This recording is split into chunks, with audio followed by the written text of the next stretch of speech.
Dans une présentation précédente, je vous ai expliqué l'utilité qu'il y a dans une PME à constituer un véritable conseil d'administration ou à mettre en place un comité de conseillers qui ne sont pas inscrits au registre du commerce et fournissent leurs prestations sur la base d'un mandat.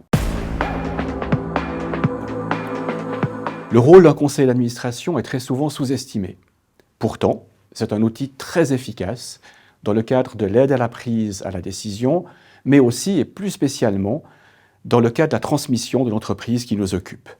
Je vais vous présenter aujourd'hui les principes généraux qui concernent un conseil d'administration. Le conseil d'administration, c'est l'organe exécutif de la société. Il prend les décisions qui sont relatives à toutes les affaires de la société qui ne sont pas réservées à l'Assemblée générale. La loi ne prévoit aucune restriction quant au nombre de mandats d'administrateurs ou encore quant à la durée maximale totale d'un mandat. La loi ne prévoit aucune limite d'âge pour l'exercice des fonctions.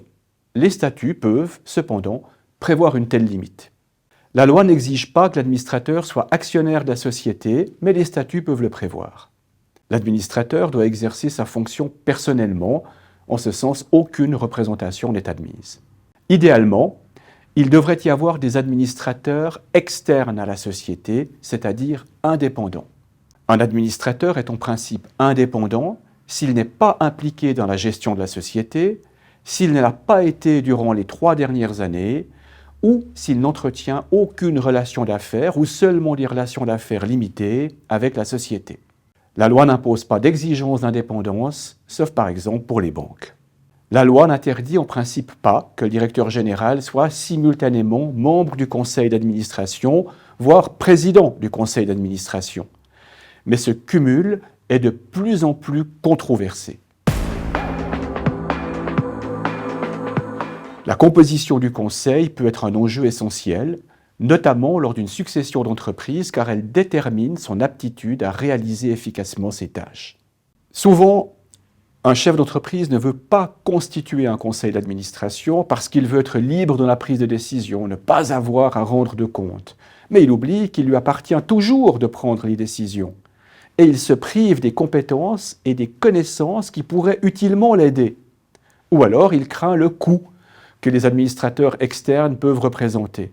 Le montant de la rémunération devrait être fonction de la taille de la société et de la prestation effectivement fournie par l'administrateur.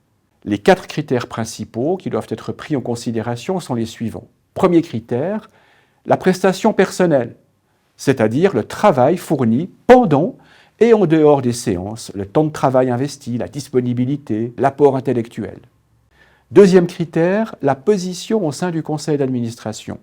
Par exemple, le président, le membre d'un comité. Troisième critère, le risque supporté, c'est-à-dire la responsabilité personnelle, solidaire, illimitée et l'atteinte possible à la réputation. Enfin, le 4e critère, les coûts d'opportunité, c'est-à-dire la diminution des revenus professionnels de l'administrateur du fait de l'exercice de son mandat. Il y a une grande marge d'appréciation, et la principale découle du Code des obligations, selon lequel les administrateurs sont tenus de restituer des prestations qui sont en disproportion évidente avec la contre-prestation et la situation économique de la société. On voit bien que l'application de cette disposition, en l'occurrence l'article 678 du Code des obligations, reste plutôt rare. Les éléments que j'ai évoqués ne doivent donc pas être un obstacle à la mise en place d'un conseil d'administration avec des membres externes à la famille. Dans le cadre d'une succession d'entreprises, ils pourront utilement conseiller les actionnaires héritiers. Ils pourront aussi assurer le rôle de surveillance, comme la loi le prévoit du reste, des membres de la direction, si ceux-ci ne sont pas des membres de la famille tout particulièrement.